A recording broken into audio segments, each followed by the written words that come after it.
करूया. हिंदुत्ववादी कार्यकर्ते भरत आमदापुरे आपल्या सोबत आहेत. भरतजी, आपण बघतो आहोत की ज्या प्रकारे एक काळ असा होता की ज्यावेळी ही ऍक्सेप्टेबिलिटी आपल्याकडे होती, मात्र आता ज्या प्रकारे ही टीका टिप्पणी होते आहे ह्याच्यामागे खरंच काही वैचारिक संघर्ष आहे, याच्यामध्ये खूप मोठी वैचारिक भूमिका आहे असं आपल्याला दिसतंय की केवळ राजकीय स्कोर सेटल करणं एवढ्यापुरतंच या सगळ्याकडे तुम्ही पाहता? खरं तर हे अत्यंत दुर्दैवी आहे की किती क्षुल्लक विषयावरून आपल्याकडे आजकाल राजकारण केलं जातंय. खरं पाहता संघ असो किंवा समिती असो, त्यांची नेहमीच ही कार्यपद्धती राहिलेली आहे की समाजातल्या विविध घटकांशी चर्चा करणे, त्यांच्यासोबत बैठक करणे, त्यांच्याशी विचारांची देवाणघेवाण करणे, हे एक मुक्त वातावरण नेहमीच संघामध्ये असो किंवा समितीमध्ये राहिलेलं आहे.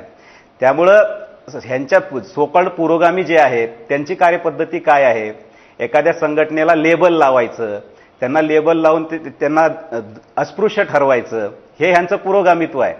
संघ हा संवादावर, समन्वयावर विश्वास ठेवणारी संघटना आहे. त्यामुळे ह्याच्यामध्ये काही चुकीचं नाही. आणि सुनेत्राताई पवार ह्या एक सक्षम नेतृत्व आहेत, त्यांना कळतं कुठे जायचं कुठे नाही जायचं. त्यामुळं त्यांच्या निर्णय क्षमतेवर प्रश्नचिन्ह उपस्थित करणं हे सुद्धा एक प्रतिगामित्वाचं लक्षण नाही का? बरं, त्या काही कुठल्या जमाते इस्लामी संघटनेच्या बैठकीला गेलेले नाहीयेत. आता हे निवडणुकीच्या काळामध्ये जे काही सोकॉल्ड पुरोगामी लोक आहेत ते अनेक मुल्ला मौलवींच्या भेटी घेतात, जमाती इस्लामी सोबत बैठका करतात. त्यांची महिलांप्रती काय भूमिका आहे हे ह्यांनी कधी तपासून पाहिलेलं आहे का?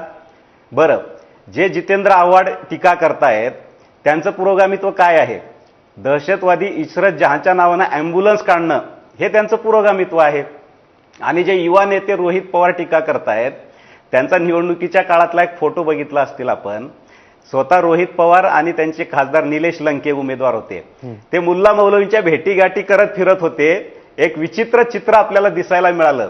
ते कुंकाचा टिळा लावलेले आहेत आणि डोक्यावरती जाळीदार इस्लामी टोपी घातलेली आहे.